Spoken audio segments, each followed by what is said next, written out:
croyez jouer à armes égales, il y a des gens qui se frottent les mains à chaque fois que vous cliquez. Vous les financez sans même le savoir. Votre courtier, oui évidemment. Celui qui vous prête de l'argent, sûrement.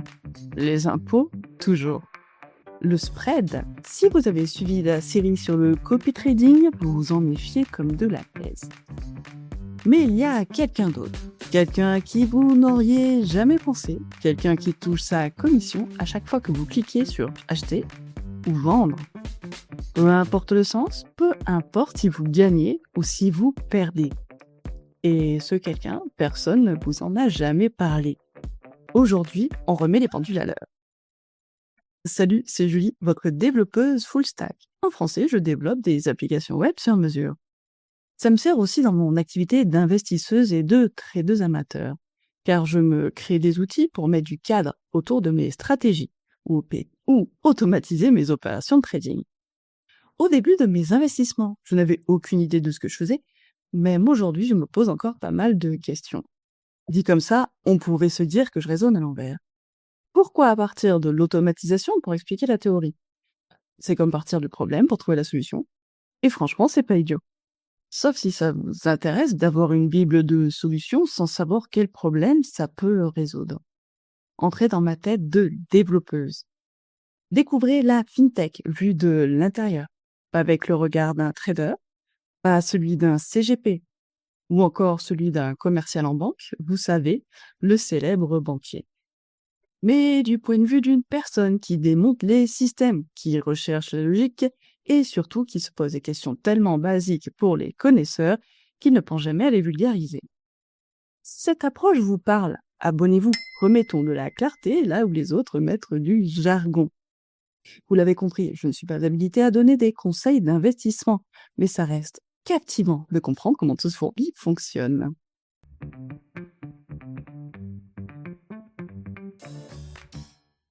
Aujourd'hui, on attaque la deuxième série du podcast « Les pros des marchés financiers, qui sont-ils vraiment ?»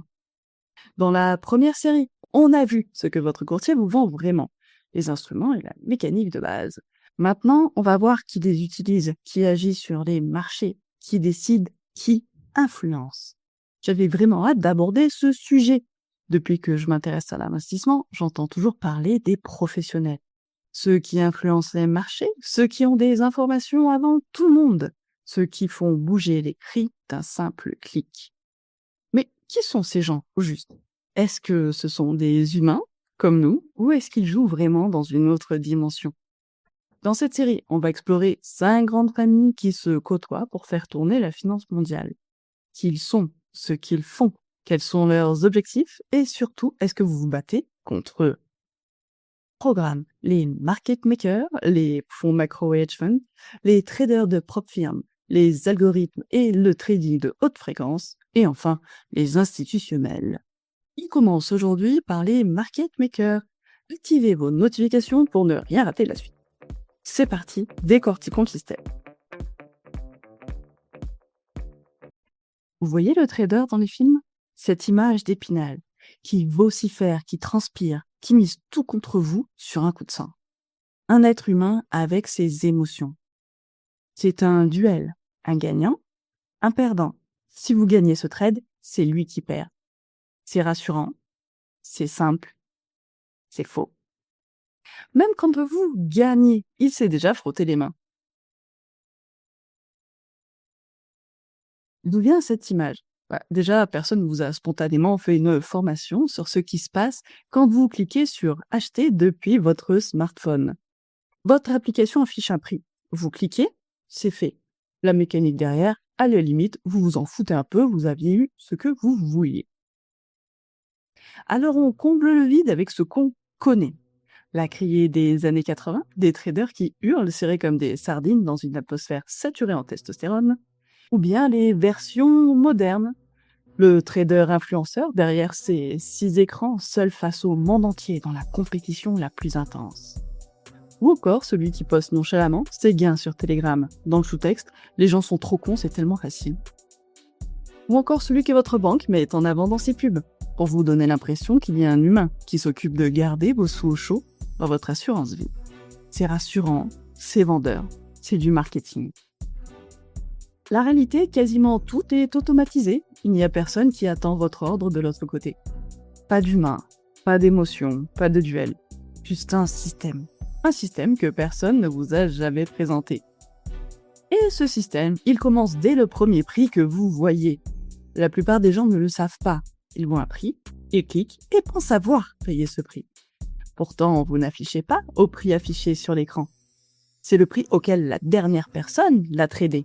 Pas vous, mais quelqu'un d'autre avant vous. Au milieu, il y a un carnet d'ordre en attente. En réalité, il existe un vide entre le dernier prix payé et le prochain prix proposé. Vous voyez 100 €, mais vous serez exécuté peut-être à 100 € et 3 centimes ou peut-être à 100 € et 8 centimes. Un acteur en tire profit. Il fait tourner ce système à son avantage. C'est le market maker. Son job est de s'assurer qu'il y aura toujours un prix pour acheter et un prix pour vendre. Peu importe le moment, peu importe le contexte. Même un dimanche soir pendant un crack. En pratique, il affiche en permanence deux prix. Le prix acheteur et le prix vendeur. Le prix acheteur, ça s'appelle le bid, et le prix vendeur, ça s'appelle le ask. Concrètement, comment ça marche ? Le market maker pose des ordres. Imaginez un entrepôt. D'un côté, des centaines de positions d'achat empilées à différents prix. De l'autre, des centaines de positions de vente empilées à différents prix. Et cet entrepôt, il est réapprovisionné en permanence, automatiquement, sans interruption. Quel est son vrai intérêt là-dedans ? Dans les faits, quand vous voulez acheter, il vous vend. Quand vous voulez vendre, il vous achète. La différence entre les deux, c'est le spread. C'est là qu'il gagne sa vie. J'ai mis longtemps à capter comment ça fonctionne, mais en fait, c'est super simple. Je l'avais déjà vécu dans un magasin de jeux vidéo d'occasion. J'avais environ 10 ans. Ma tante nous avait emmenés échanger des jeux de Game Boy. Le magasin était la caverne d'Alibaba des jeux vidéo. J'étais super contente, on m'avait même racheté mon jeu 10 francs. Mais en me promenant dans la boutique, pour choisir un nouveau jeu à échanger, le même que le mien était vendu 20 balles. Ah bah le scandale, je devais acheter plus cher que ce que j'avais vendu. Le même jeu, 10 € d'écart. Bah c'était du vol, clairement. Sauf que, ce gars, il a acheté mon jeu. Il l'a mis en rayon. Il a attendu que quelqu'un d'autre arrive, l'achète pour faire son bénéfice. Il a pris le risque que personne ne vienne. Le risque qu'une nouvelle version sorte et que son stock ne vale plus rien. Il a géré tout ça en ajustant ses prix en permanence. Les 10 € d'écart, c'est sa rémunération pour avoir été là, pour avoir eu le stock, pour avoir pris le risque. Et le spread, c'est exactement ça.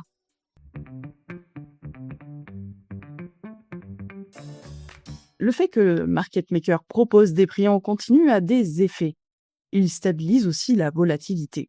Si quelqu'un veut vendre une énorme quantité et qu'il n'y a pas assez d'acheteurs en face, le prix peut s'effondrer.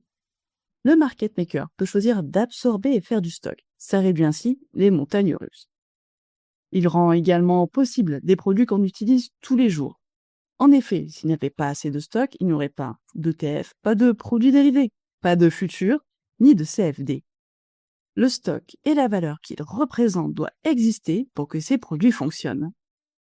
En résumé, le market maker est l'infrastructure invisible derrière ce que 90% des particuliers utilisent sans jamais y penser. Donc oui, les market makers ont beaucoup d'impact sur notre trading et nos investissements. Commençons par le négatif. Depuis le début, je vous parle du spread. Sur une seule transaction, on est d'accord, c'est négligeable. Seulement imaginez 10 centimes d'écart constant entre le bid et le ask. 10 centimes par actif sur 100 opérations, c'est 100 € qui partent juste par l'action du clic. Sur des produits exotiques ou en période de tension, ce spread peut exploser. C'est pour ça que le choix de vos instruments et vos horaires de trading, en fait, ça compte vraiment. Ouvrez le carnet d'ordre de temps en temps pour vous en rendre compte. Et maintenant, on attaque l'autre partie qui fait un peu de mal à l'ego. Dans cette mécanique, il y a deux rôles. Le market maker, celui qui pose un prix et attend. Et le taker, celui qui accepte le prix affiché et exécute immédiatement. Le taker, c'est souvent nous, le particulier pressé. Celui qui clique sur « Acheter au prix du marché ». Et à chaque fois qu'on fait ça, on paie le spread, on finance le modèle économique du market maker. Ce n'est pas un drame, mais c'est un coût réel, invisible et répété à chaque trade. Il y a des bonnes nouvelles tout de même avec ce système. La première, il existe des ordres limites. Vous fixez votre prix, vous attendez. Vous n'êtes plus un taker, vous devenez un maker. Vous ne payez plus le spread, vous le capturez. Bon, on est d'accord, c'est pas adapté à toutes les situations, mais savoir que vous avez le choix, c'est déjà changer de camp. Il y a un deuxième avantage non négligeable. Vous vous souvenez de mon magasin de jeux vidéo? Et si un concurrent ouvrait à côté? Il rachète mon jeu à 12 € et le revend à 18. Le premier doit s'aligner. Exactement comme les market makers dans un carnet d'ordre. Ils se battent entre eux pour afficher le meilleur prix. Et c'est nous qui en profitons. Est-ce qu'on peut devenir market maker? Franchement, j'y ai pensé. C'est un modèle économique qui capture des frais à chaque transaction. Des milliers de fois par jour, c'est le rêve. Sauf que, pour tenir ce rôle, il faut un capital astronomique, des dizaines de produits à acheter pour les proposer à la revente, une infrastructure technique de compétition, une gestion des stocks aux petits oignons et une pile de régulations européennes que je n'ose même pas imaginer.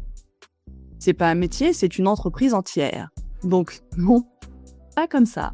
Mais c'est un métier qui est 90% technologique. C'est des maths, de l'algorithmie, de la donnée, de la compréhension fine de tout ce qu'on vient de voir. Et ça, c'est pas si loin de mon terrain de prédilection. Il existe un métier qui fait exactement ça. C'est pas trader, c'est pas analyste. C'est développeur quant. Quant pour quantitatif. Celui qui construit les systèmes que les market makers utilisent. Est-ce que je pourrais devenir market maker un jour? Je pense pas, mais est-ce que je pourrais construire ce qui les fait tourner? Là, on commence à discuter.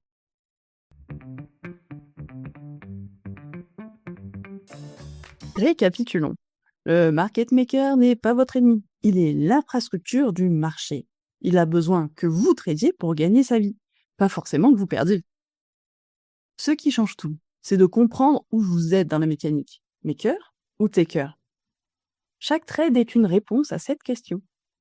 La semaine prochaine, on monte d'un cran. On quitte l'infrastructure pour rentrer dans la stratégie. Des acteurs qui, eux, misent sur l'économie mondiale entière. Certains ont provoqué des crises. D'autres ont failli emporter tout le système avec eux. La semaine prochaine, les hedge funds, les fonds macro et les stratèges globaux. À la semaine prochaine, dans mes petites machines à cash.